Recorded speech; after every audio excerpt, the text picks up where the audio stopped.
Hello viewers, তো আজকে ছিল জন্মাষ্টমী। তো দেখো এদিকে আমি গপুকে স্নান করে রেডি করাচ্ছিলাম।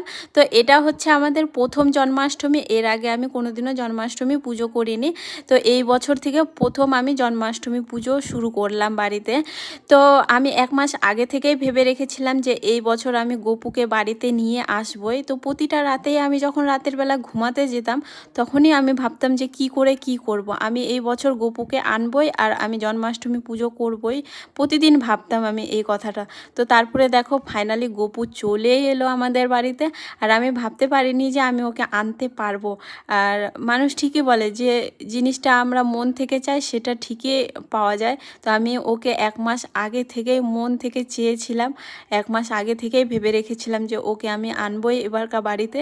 তো সেই জন্য ও চলে এলো, ওরও আসার ইচ্ছে ছিল আমার বাড়িতে, সেই জন্য গপু আমাদের বাড়িতে চলে এলো। তো আমার পুজো দিতে প্রায় 3টা বেজে গিয়েছিল। একা হাতে সব করেছিলাম, তো সেই জন্য অনেকখানি দেরি হয়ে গিয়েছিল। তারপরে দেখো কিছু বাচ্চাদেরকে ডেকে আমি সেবা করলাম ওদেরকে।